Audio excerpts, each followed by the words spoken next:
Hello दोस्तों, good evening.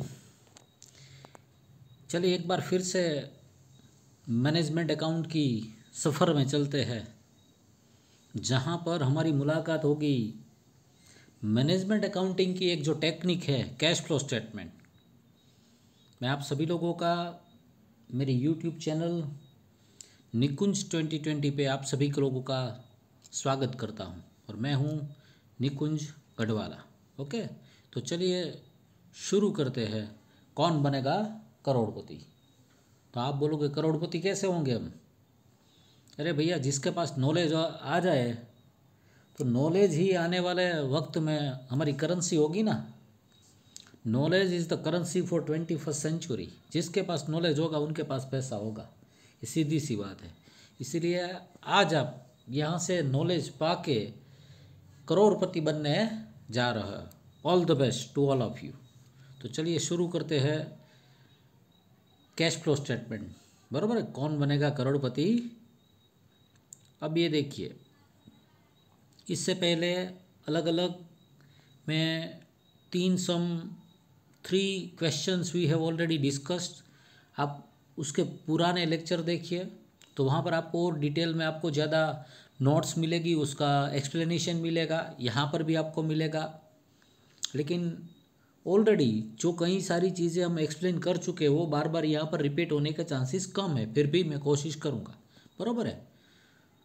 ये जो सम हम कैलकुलेट करने जा रहे हैं, वो सम है, उसका नेम है महक लिमिटेड। महक लिमिटेड का ये सम है, और 2006, 7 और 7, 8 की डिटेल हमारे पास है।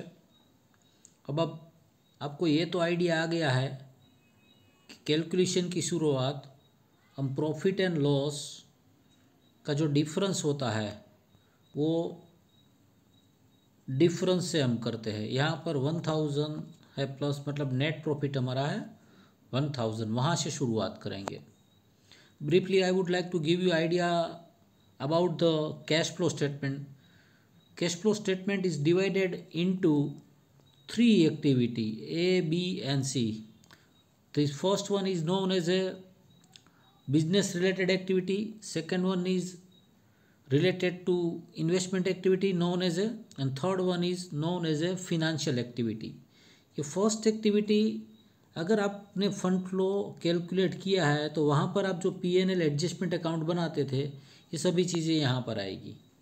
आप वहाँ पर वर्किंग कैपिटल स्टेटमेंट बनाते थे तो ये सभी चीज़ें यहाँ पर आएगी। अब बी, इन्वेस्टमेंट एक्टिविटी, तो यहाँ पर सिर्फ एंड सिर्फ एक ही चीज़ आती है, एंड वो है फिक्स असेट्स को सेल करना, मतलब पैसा आएगा, और परचेज करना मतलब पैसा जाएगा।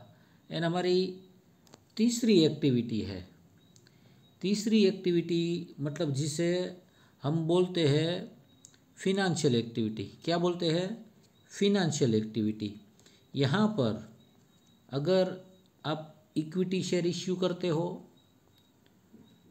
प्रेफरेंस शेयर इश्यू करते हो, डिबेंचर इश्यू करते हो, बैंक में से लोन लेते हो, तो ये सभी में पैसा आएगा, ये सभी में पैसा आएगा। अब मान लीजिए इक्विटी शेयर्स आप वापस बाय बैक करते हो तो यहाँ पर पैसा जाएगा, प्रेफरेंस शेयर को रिडीम करते हो तो पैसा जाएगा, डिबेंचर को भी रिडीम करते हो तो पैसा जाएगा, लोन पेड करोगे तो पैसा जाएगा, डिविडेंड आप पेड करते हो तो भी पैसा जाएगा। ये all these are called as financial activities. बराबर है। तो ये तीन अलग अलग एक्टिविटी में डिवाइड किया जाता है कैश फ्लो स्टेटमेंट। अब उसके बाद अब ये तीनों एक्टिविटी का हम टोटल करेंगे। क्या करेंगे? A plus B plus C. For example यहाँ पर हम टोटल करेंगे A plus B plus C. अब इसका जो भी टोटल आएगा उसमें आपको क्या ऐड करना है?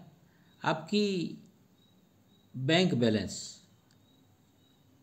ओपनिंग, आप वहाँ पर ओपनिंग ऐड करोगे जो कि यहाँ पर दी है 1000, अब इसका मतलब क्या हुआ कि हम सम शुरू करने से पहले हमें ये पता चल गया कि हमारा जो आंसर आएगा वो आंसर होगा ये 1500 एंड ये 10,000, इन दोनों का मिला के टोटल होगा 11,500। ये हमारा लास्ट का आंसर आएगा। ये कैसे हमें पता चला? तो कि ए का टोटल, बी का टोटल और सी, ये तीनों एक्टिविटी का जो टोटल आएगा उसमें हम ऐड करेंगे ओपनिंग बैलेंस, और ओपनिंग बैलेंस ऐड करने से यहाँ पर यही टोटल आना चाहिए, तो आपका कैलकुलेशन सभी सही है ऐसा माना जाता है। बराबर है। अब देखते हैं यहाँ पर ऐसा होता है या नहीं है, यहाँ पर कैसे कैलकुलेशन किया गया है, मैं सभी चीज़ें आपको बताता हूँ। चलिए,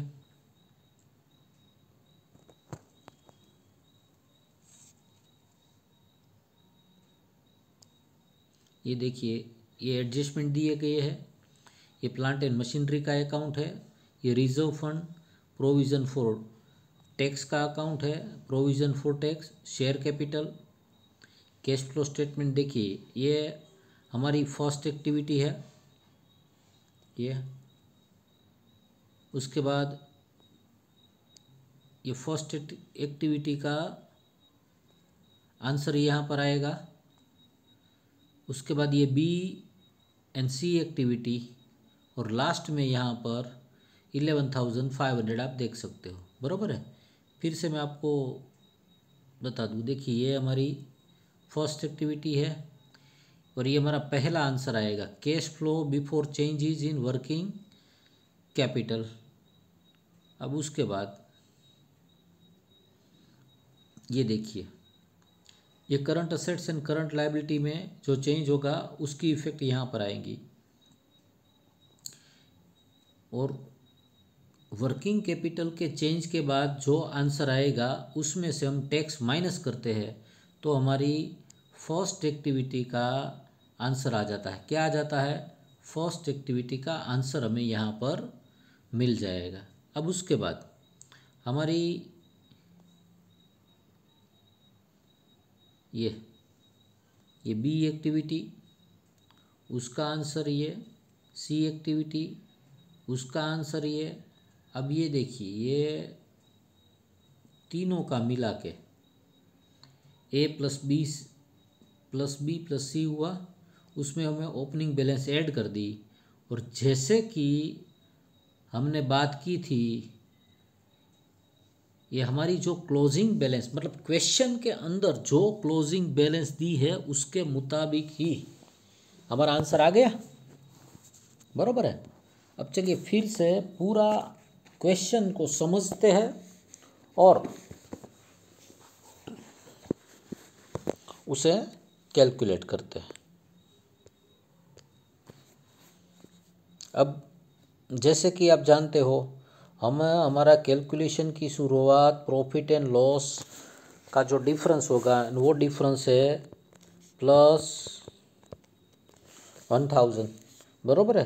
तो ये यहाँ से शुरुआत होगी, और अब 1 बाय 1 जितने भी एडजस्टमेंट दिए हैं वो सभी 1 बाय 1 एडजस्टमेंट को हम ध्यान में लेंगे।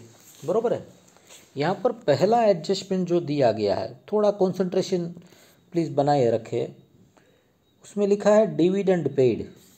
डिविडेंड पेड का मतलब है पहले आपको एक प्रोविज़न करनी पड़ेगी, और प्रोविज़न और उसके बाद एक पेमेंट करना पड़ेगा। ऐसा क्यों है?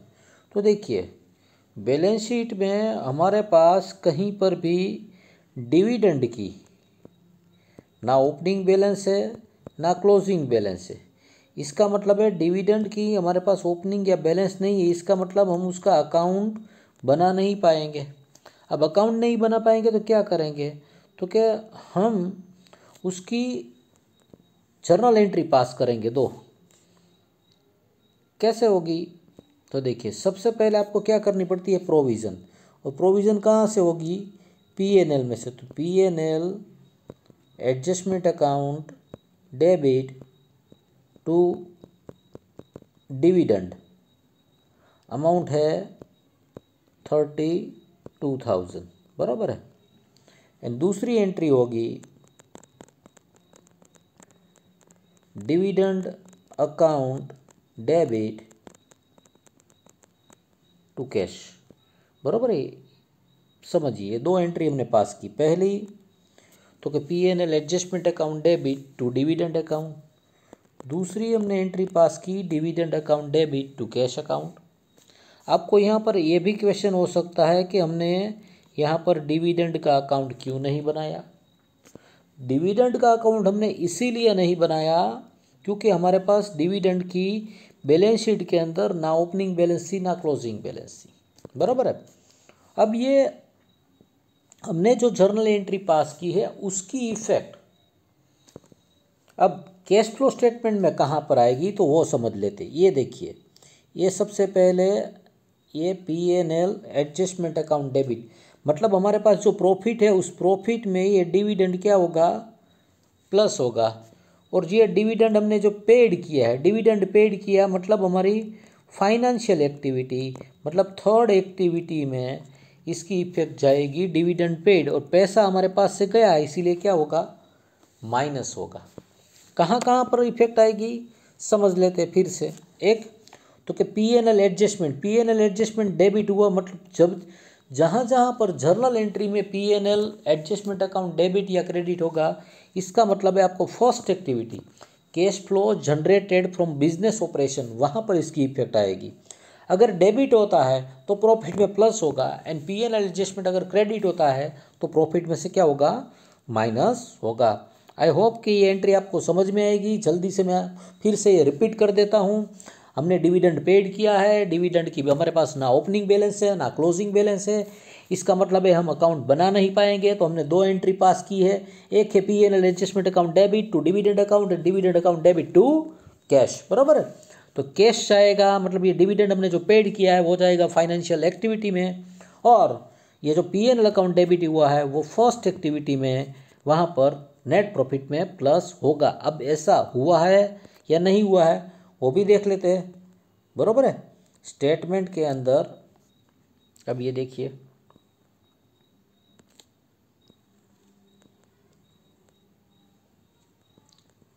स्टेटमेंट के अंदर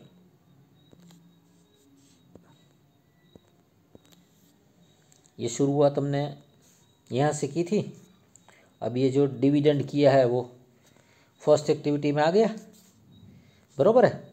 P&L adjustment account debit to dividend. अब ये देखिए, ये थर्ड एक्टिविटी,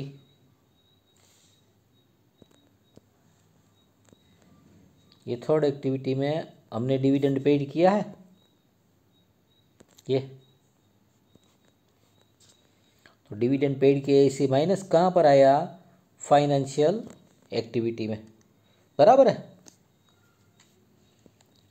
आ गया समझ में, ओके। यहाँ पर ऑनलाइन लेक्चर में कौन हाँ बोलेगा, फिर भी पूछना तो पड़ता है ना। चलिए अब चलते हैं हमारे दूसरे एडजस्टमेंट की ओर। ये सबसे इम्पोर्टेंट एडजस्टमेंट, जिन जिन लोगों ने फंड फ्लो स्टेटमेंट मेरे पास सीखा है उन्होंने फंड फ्लो स्टेटमेंट के अंदर ये ऐसा एडजस्टमेंट कम से कम हमने ऐसे 4 सम किए हैं, और यहाँ पर कैश फ्लो के अंदर भी ऐसे कम से कम 4 या 5 सम आएंगे, बराबर है। कैसे कम से कम 4 या 5 सम आएंगे। सबसे पहले यहाँ पर ये एडजस्टमेंट क्या है और उसकी इफेक्ट कहाँ कहाँ पर आएगी वो समझ लेते हैं, बराबर है। Assets of other company were purchased for a consideration of 75,000 payable in shares। हमने दूसरी कंपनी की असेट्स परचेज की थी, उसके सामने हमने 75,000 के इक्विटी शेयर्स दिए थे। क्या दिए थे, 75,000 के इक्विटी शेयर दिए थे, हमने असेट्स परचेज की थी। अब कौन सी असेट्स परचेज की, तो कि हमने स्टॉक परचेज किया, हमने मशीनरी परचेज की। अब देखिए, स्टॉक परचेज किया तो stock account debit, machinery purchase की तो मशीनरी अकाउंट डेबिट, और हमने सामने दिया, क्या दिया, इक्विटी शेयर दिया। क्या दिया, इक्विटी शेयर दिया।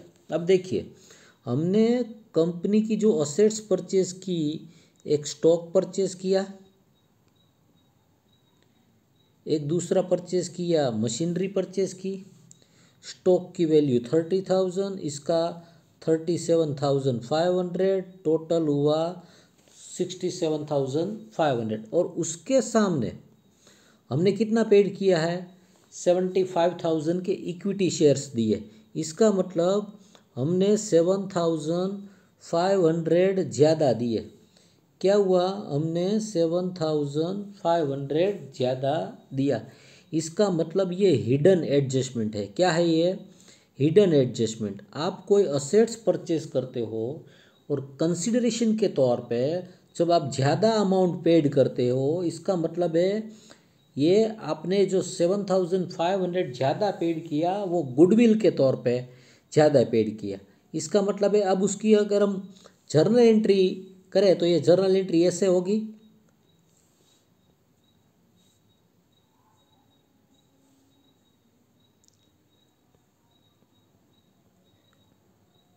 स्टॉक अकाउंट डेबिट 30,000,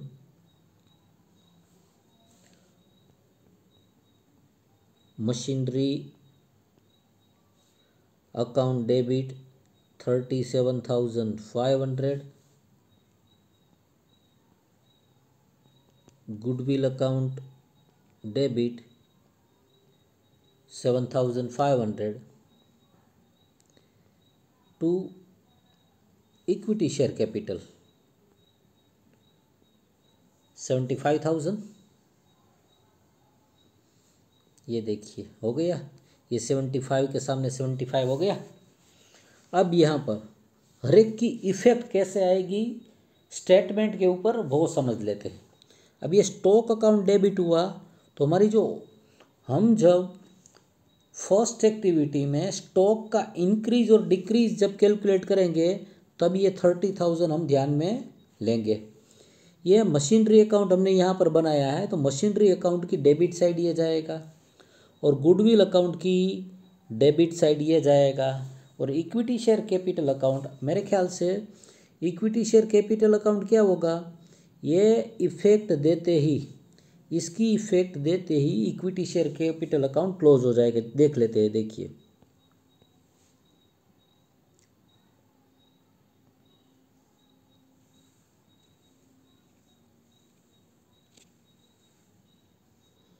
देखिए है यहाँ पर इक्विटी शेयर में डिफरेंस देखो,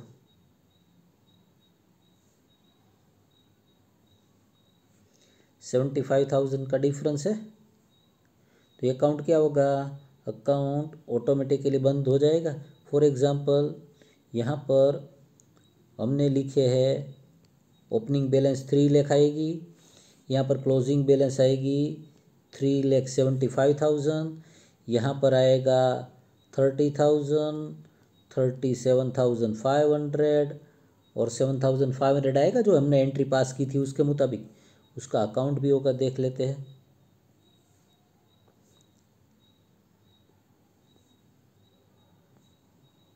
ये रहा, ये ओपनिंग बैलेंस,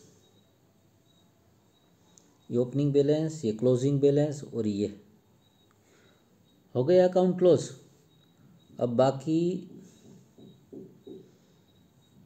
दो अकाउंट, ये plant and machinery, plant and machinery ये अकाउंट हमने बनाया है, ये ओपनिंग बैलेंस, ये होगी क्लोजिंग बैलेंस, बरोबर। अब हमने एंट्री क्या पास की थी, stock account debit, machinery account debit, ये आ गया मशीनरी अकाउंट डेबिट।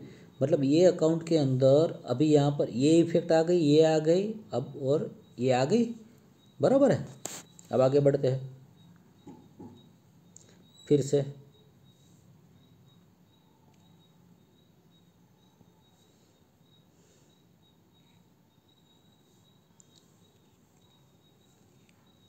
ये बहुत ही इम्पोर्टेंट एडजस्टमेंट है और एक ही एडजस्टमेंट में ये पूरा सम खत्म हो जाएगा। अब देखिए, ये जो दूसरा एडजस्टमेंट दिया गया है, machinery was further purchase for 12,000, हमने 12,000 की मशीनरी परचेज की है, तो एंट्री क्या होगी? Plant account debit to cash होगा। मतलब अभी हमने जो प्लांट अकाउंट देखा था ये आ गया फिर से, प्लांट अकाउंट डेबिट,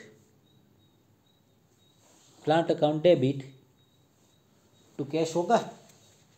अब ये 37,500 की कैश फ्लो स्टेटमेंट के अंदर कोई इफेक्ट नहीं आएगी। ऐसा क्यों? तो कि हमने मशीनरी के सामने इक्विटी शेयर इश्यू किए थे, इसीलिए इसकी कैश फ्लो स्टेटमेंट में कोई इफेक्ट नहीं आएगी। लेकिन ये 12,000 हमने कैश में परचेज किया है, इसीलिए क्या हुआ, हमारे पास से पैसा गया है, हमारे पास से 12,000 गया है। इसका मतलब है उसकी इफेक्ट स्टेटमेंट पे आनी चाहिए। उसकी इफेक्ट कहाँ पर आनी चाहिए? कैश फ्लो स्टेटमेंट के अंदर। देख कर चेक कर लेते हैं इफेक्ट है या नहीं है।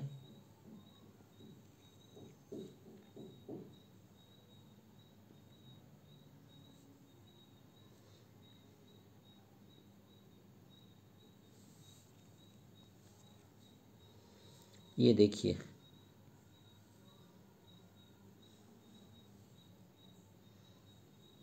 है purchase of plant, cash flow from investment activity, हमारी दूसरी एक्टिविटी है, plant account debit to cash, बराबर है।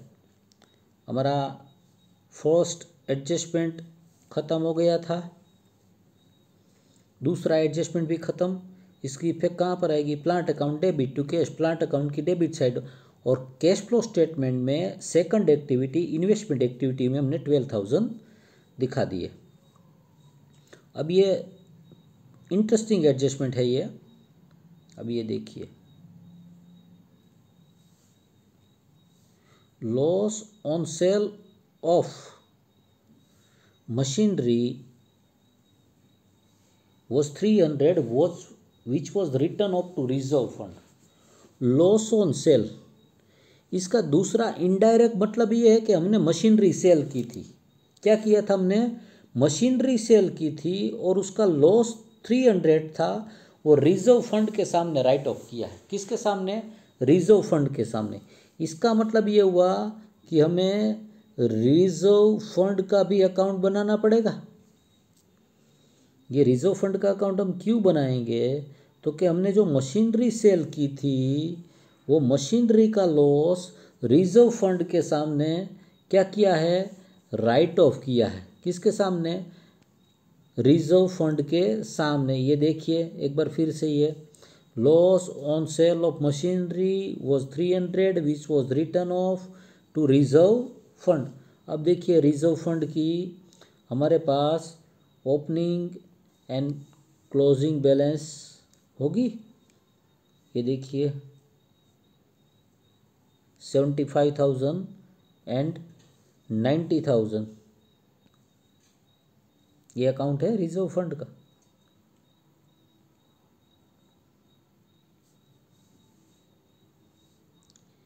ये ओपनिंग बैलेंस, ये क्लोजिंग बैलेंस। अब देखिए इंटरेस्टिंग है, फिर से समझना। हमने प्लांट एंड मशीनरी जो सेल की थी उसका लॉस हमने रिजर्व फंड में डेबिट किया है। मतलब हमारी एंट्री क्या होगी? Cash account debit, reserve fund account debit to plant and machinery, cash account debit, reserve fund account debit to plant and machinery. लेकिन यहाँ पर हमने कितने में सेल किया वो तो बताया नहीं है। हमने कितने में सेल किया वो तो बताया नहीं, लेकिन एक चीज़ हमारे पास है कि लॉस कितना था, तो कि 300 हमने रिजर्व फंड में राइट ऑफ किया था। तो रिजर्व फंड की डेबिट साइड, कहाँ? रिजर्व फंड की डेबिट साइड हमने लिखा है ये 300, और उसकी दूसरी इफेक्ट होगी मशीनरी की क्रेडिट साइड।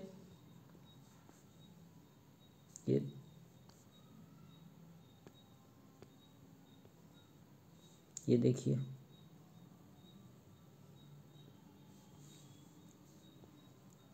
अब ये फिर से ठीक से समझना, ये हमारी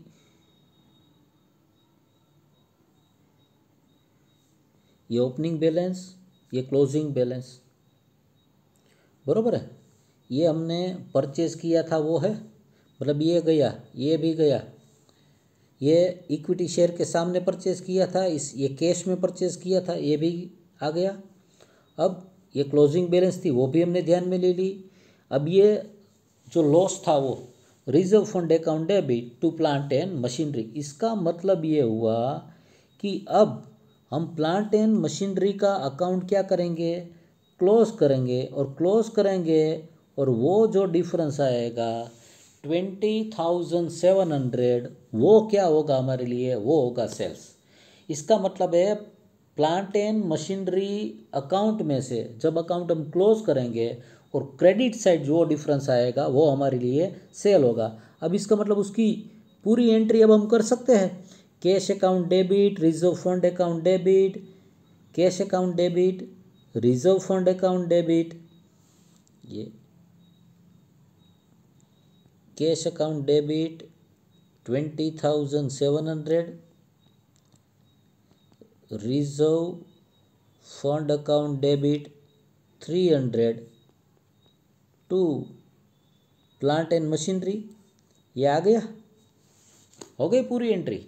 ये पता कहाँ से चला, तो कि रिजर्व फंड का जो लॉस था वो हमने प्लांट एंड मशीनरी में ट्रांसफ़र किया था, इसीलिए वहाँ से हमने मशीनरी अकाउंट क्लोज किया और उसका जो डिफरेंस मिला था वो हमें मिल गया हमारा सेल्स, बराबर है।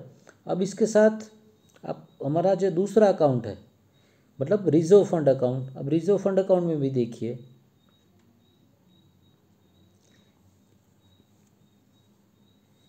ये ओपनिंग बैलेंस, ये क्लोजिंग बैलेंस, ये 300 आया था। अब ये अकाउंट यहाँ से क्लोज होगा और ये जाएगा P&L एडजस्टमेंट की डेबिट साइड। हमारी एंट्री क्या होगी, P&L adjustment account debit to reserve fund. और जब भी हम P&L एडजस्टमेंट अकाउंट डेबिट बोलेंगे इसका मतलब है हमारी first activity, business related activity में ये 15,300 वहाँ पर जाएगा, मतलब कैश फ्लो स्टेटमेंट में।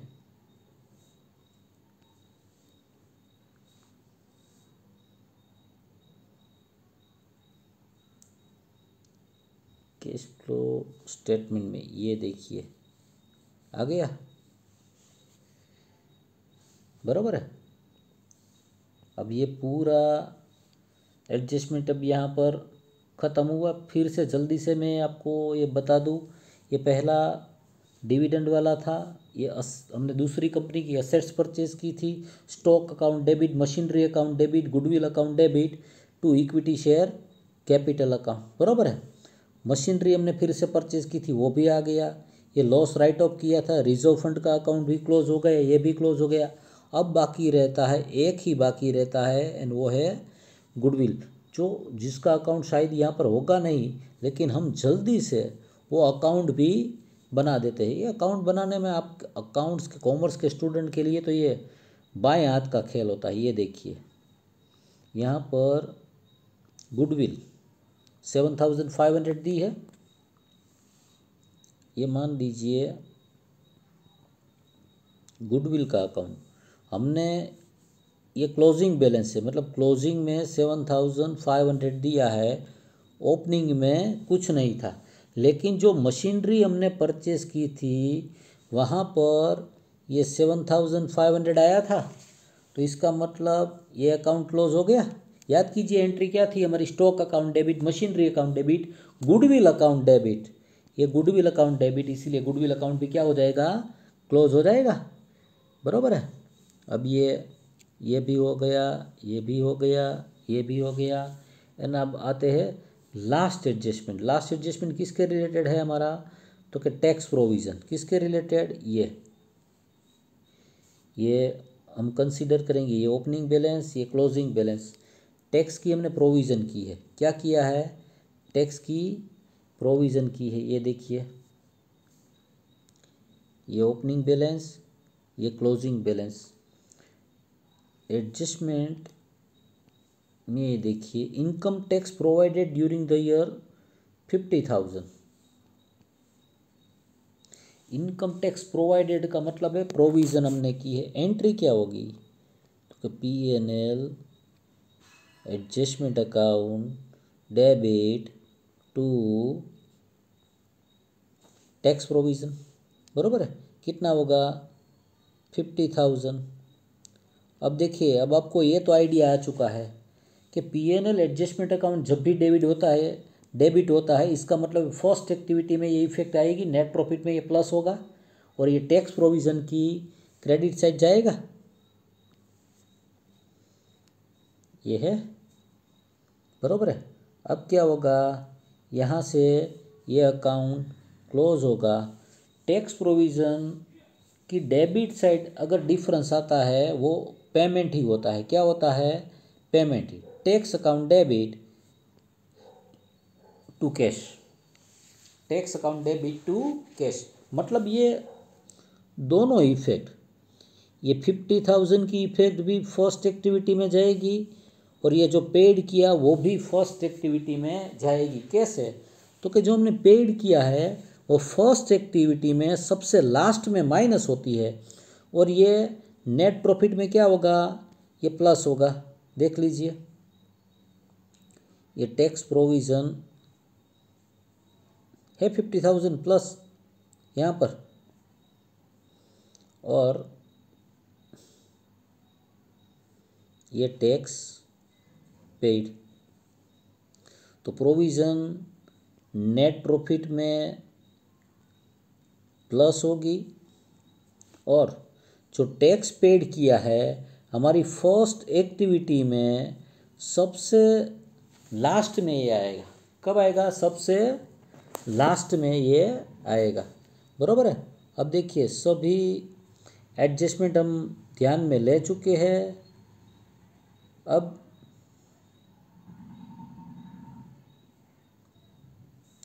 बैलेंस शीट के अंदर जो जो चीज़ें बाकी होगी, खास करके current assets and current liability और रिजर्व प्रोविज़न अगर कोई है तो वो ध्यान में लेंगे। अब देखिए, वन बाय वन हम सभी चीज़ों को, ये शेयर कैपिटल आ गया था, रिजर्व फंड का अकाउंट बनाया था, प्रॉफिट एंड लॉस का डिफरेंस लिया है। अब आती है मॉर्गेज लोन। क्या आती है? Mortgage loan. देखिए, ये आ गया, ये आ गया, ये आ गया। मॉर्गेज लोन ओपनिंग में 1 लाख था, क्लोजिंग में कुछ नहीं है। इसका मतलब लोन हमने पेड कर दिया। लोन पेड कर दिया तो loan account debit to cash, मतलब लोन हमने पेड की मतलब हमारी कौन सी एक्टिविटी में जाएगी? फाइनेंशियल एक्टिविटी में जाएगी। कहाँ पर जाएगी? फाइनेंशियल एक्टिविटी में। ये देखिए,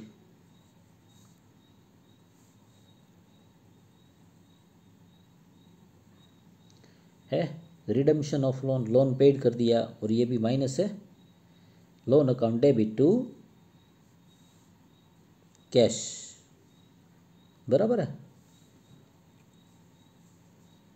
अब देखिए, क्रेडिटर्स प्रोविजन फॉर, अब क्रेडिटर्स को हम ध्यान में लेते हैं, साथ में सभी करंट एसेट्स और सभी करंट लायबिलिटी को ध्यान में ले लेते हैं।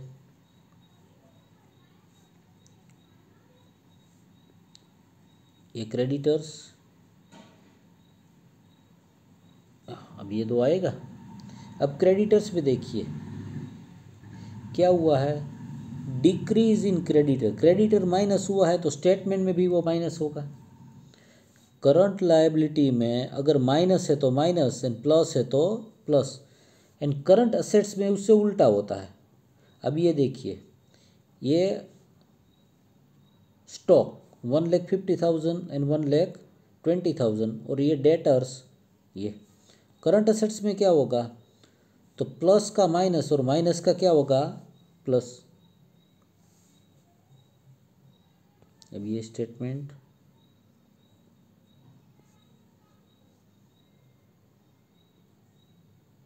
अब ये देखिए, समझो तो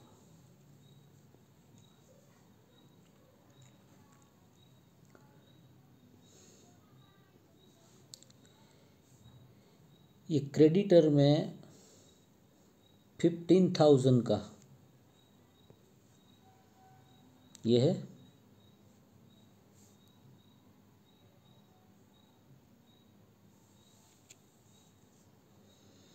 क्रेडिटर में 15,000 डिक्रीज था,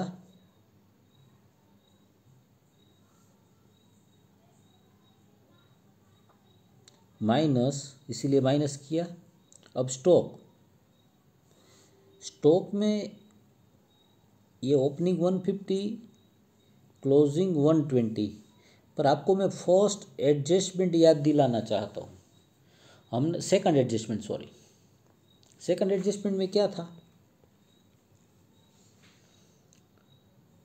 वो स्टॉक परचेज किया था ना हमने, उसके सामने इक्विटी शेयर दिए थे। इसका मतलब अब स्टॉक की वैल्यू कितनी हो गई, 180। 180 में से कितना हुआ, 120, तो अब इसका डिफरेंस कितना होगा, 60,000 होगा। डिक्रीज इन स्टॉक मतलब ये माइनस हुआ है, तो स्टेटमेंट में क्या होगा, प्लस होगा।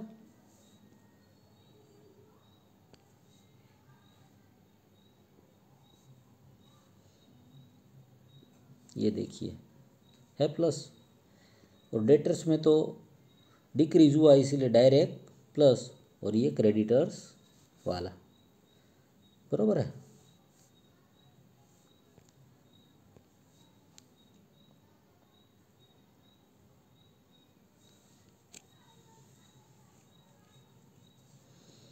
अब देखिए 1 बाय 1 सभी चीज़ें हम ध्यान में लेने के बाद ये भी आ गया, ये भी आ गया।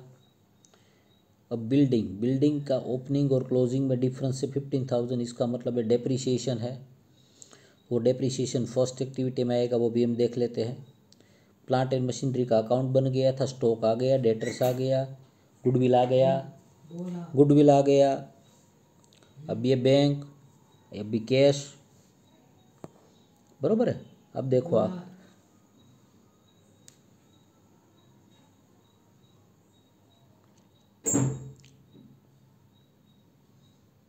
अब ये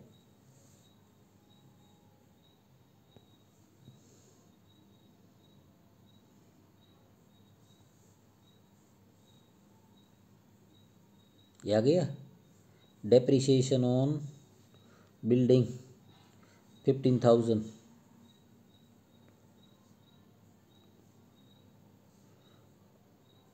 अब ये हमने ध्यान में ले चुके थे। अब यहाँ पर हमारा सबसे पहला आंसर आएगा, ये टैक्स पेड भी टैक्स प्रोविज़न के अकाउंट में से लिया।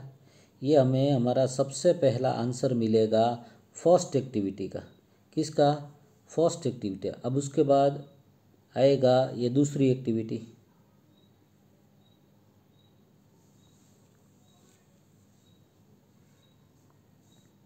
ये ए का टोटल। अब आएगा बी। अब बी का ये परचेज़ किया था, ये सेल किया था हमने। प्लांट अकाउंट में जो प्लांट का अकाउंट क्लोज किया था, जो डिफरेंस आया था cash account debit to plant, ये 20,700, और उसका डिफरेंस आया ये, तो ये बी का आंसर आया। और सी में हमारे पास दो चीज़ें थी ये, और दोनों माइनस थी, तो ये सी आया, बरोबर है।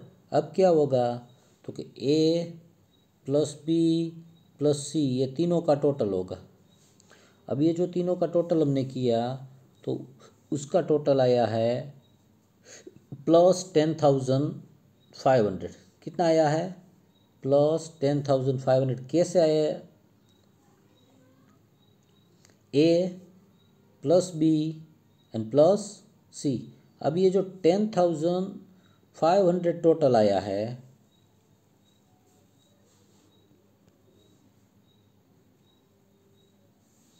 ये ए प्लस बी प्लस सी, उसमें प्लस करेंगे ओपनिंग बैलेंस, मतलब ये टोटल आया था 10,500, ओपनिंग बैलेंस वहाँ पर ऐड करेंगे +1000, तो ये क्लोजिंग बैलेंस आएगी 11,500।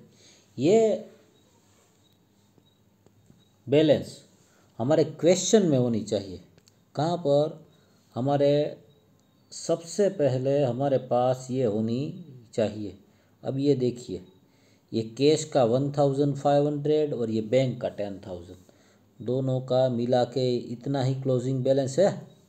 इसका मतलब आप लोगों ने जो कैलकुलेशन किया बिल्कुल बराबर है। And congratulation to all of you कि आपने सही सही कैश फ्लो स्टेटमेंट का सम कैलकुलेट करके दिखाया। बराबर है।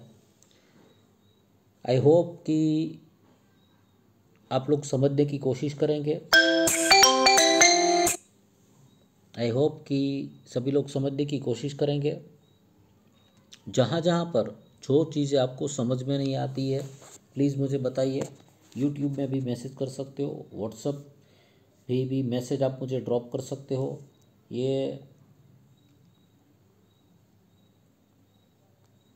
मेरा व्हाट्सएप नंबर है। मैं जैसे ही वक्त मिलता है आपके क्वेश्चन का आंसर दे दूंगा। और जो लोग मुझे जानते हैं वो शायद नेम भूल गए होंगे, इसीलिए मेरा नेम भी लिख देता हूँ, निकुंज सर। बराबर है। चलिए, वेकेशन के दौरान थोड़ा काम कर रहे थे, मज़ा आ गया आप लोगों को याद करके। काम कर रहे थे डेली। फिर से कल एक नए क्वेश्चन नए सम के साथ आएंगे। बराबर। तब तक के लिए अलविदा।